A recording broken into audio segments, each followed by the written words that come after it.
شروع ہوتا ہے ایک مرد اور ایک عورت کے درمیان ازدواج سے، اور وہاں نکاح ہوتا تھا۔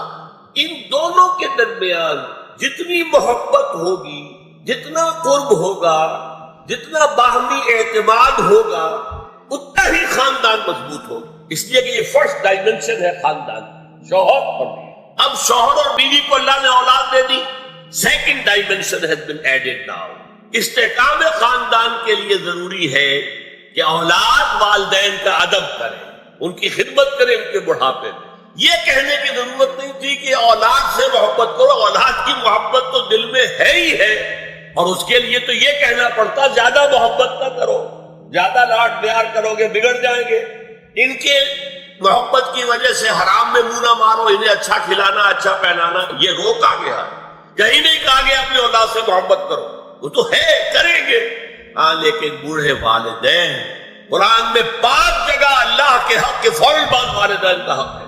وَقَضَىٰ رَبُّكَ أَلَّا تَعْبُدُوا إِلَّا إِيَّاهُ وَبِالْوَالِدَيْنِ إِحْسَانًا أَنِ اشْكُرْ لِي وَلِوَالِدَيْكَ۔ دیکھیے سورہ لقمان میں أَنِ اشْكُرْ لِي، شکر کرو میرا، میں خالق ہوں تمہارا، رب ہوں تمہارا، وَلِوَالِدَيْكَ، اور اپنے والدین، کیونکہ وہ ذریعہ بنے ہیں تمہارے اس دنیا میں آنے کے، اور تم جب چھوٹے سے تھے انہوں نے پالا پوسا ہے، اپنا پیٹ کاٹ کر تمہیں کھلایا ہے، اپنی رات کی نیندیں حرام کر کے تمہیں پالا ہے۔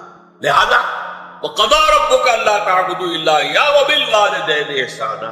اور تیسری ڈائمنشن بہن بھائیوں میں رشتہ، اولو الارحام، صلہ رحمی کرو، اخوت، یہ 3 ڈائمنشن ہوئے۔ ہمارا سپیس کا تصور کیا ہے؟ 3 ڈائمنشنل سپیس، چوڑائی، لمبائی اور اونچائی یا گہرائی۔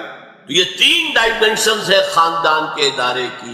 اما یبلغن عندک الکبر احدہما او کلاہما، اگر ان میں سے کوئی ایک یا دونوں تمہارے پاس بڑھاپے کی عمر کو پہنچ ہی جائے، اما یبلغن عندک، تمہارے پاس پہنچ جائیں اگر ان میں سے احدہما، ان میں سے کوئی ایک، او کلاہما یا دونوں، تو اب دیکھیے احکام کیا ہے۔ بوڑھے والدین، فلا تقل لہما اف، نمبر 1 انہیں اف تک مت کہو۔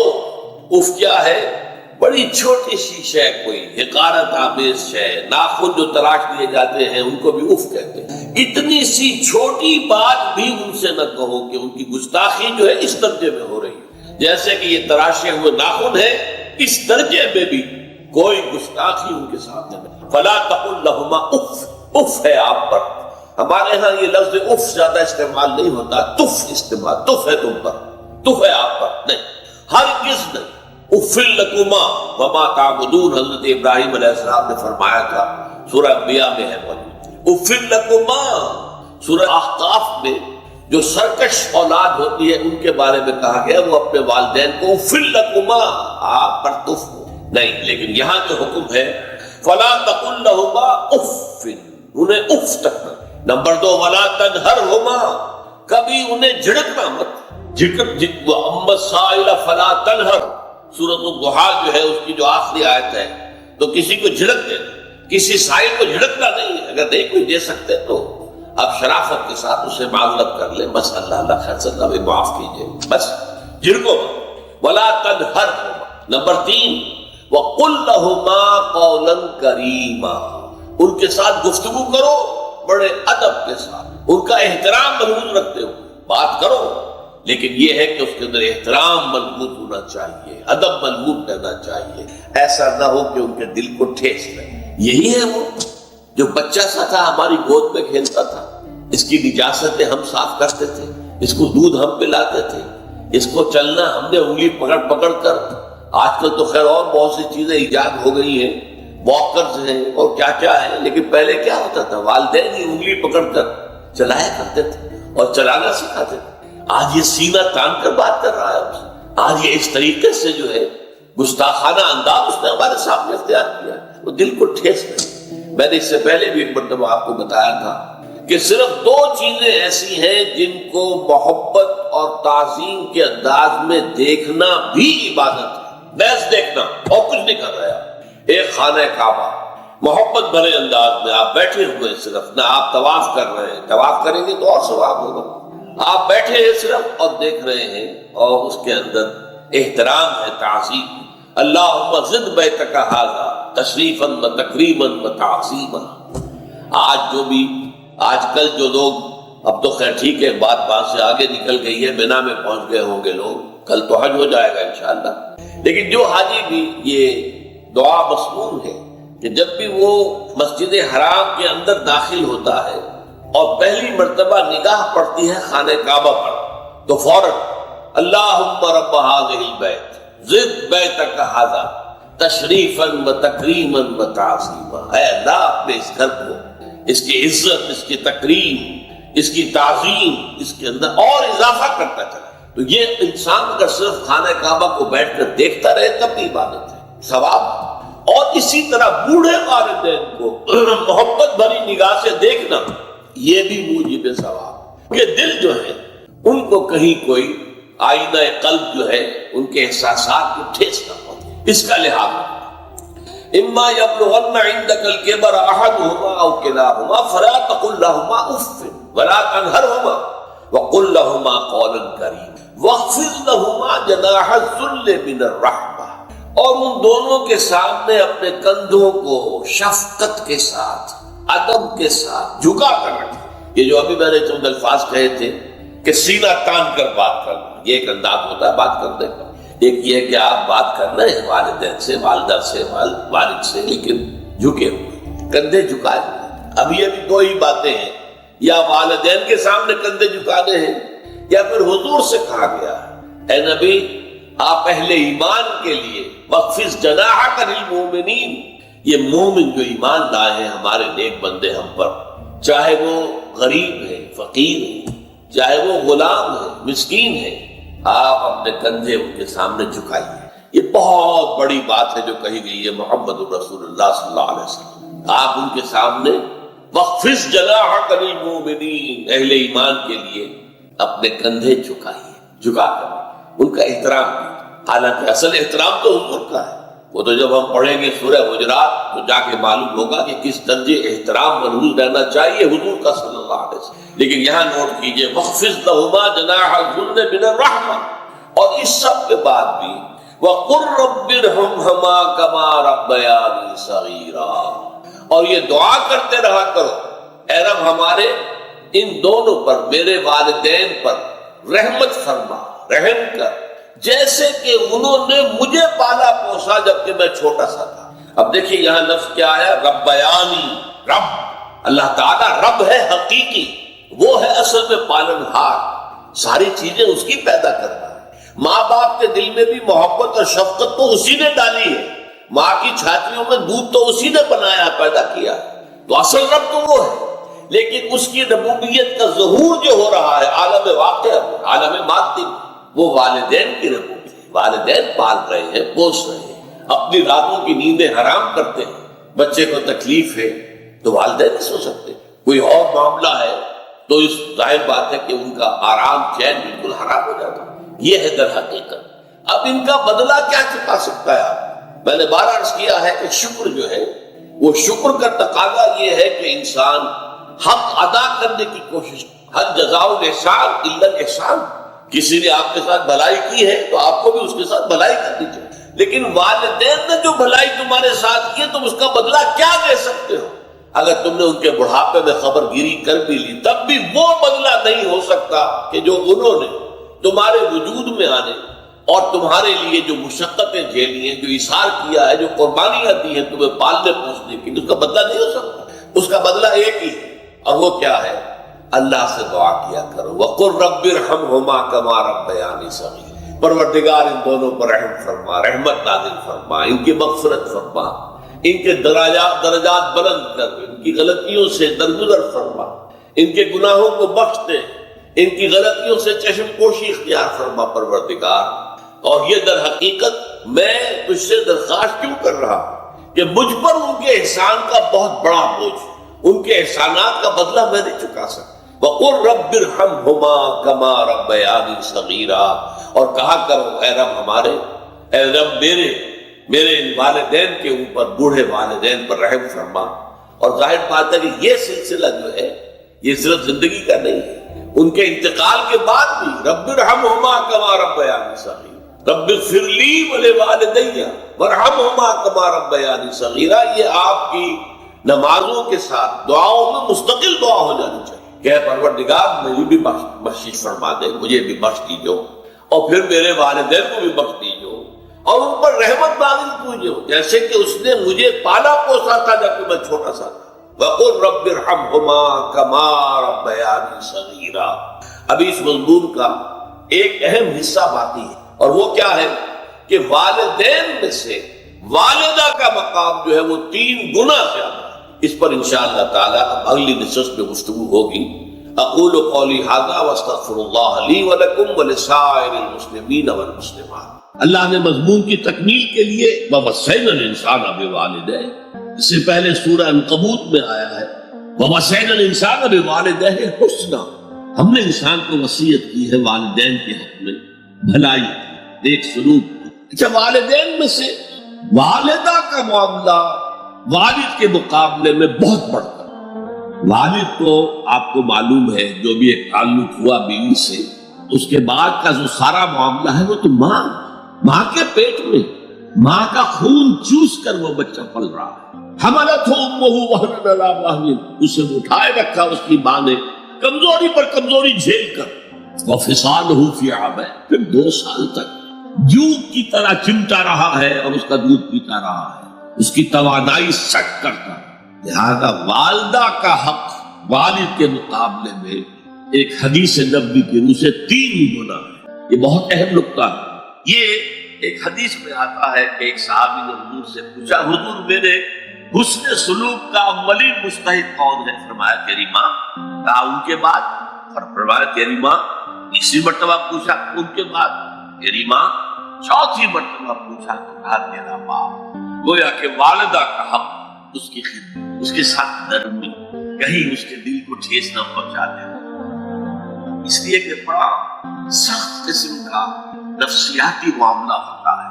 آپ کو معلوم ہے جب بچے تھے ہم تو اپنے والدین کی محبت کا مرکز تھے، ان کی ساری محبت ہم پر مرکوز تھی، ہم بھی ان کی شفقت کو مانتے تھے، محبت کرتے تھے۔ ہماری شادی ہو گئی، اولاد ہو گئی تو ہمارا ایک نیا مرکز محبت وجود میں آ گیا، بیوی سے محبت ہے، اولاد سے محبت۔ اب بوڑھے والدین کے اندر پیاس پیدا ہوئی محبت، یہی ہمارے ہاں ساس کو ان کا جھگڑا ہے، اس کی اصل بنیاد نفسیاتی ہے کہ ان کے دلوں میں پیاس۔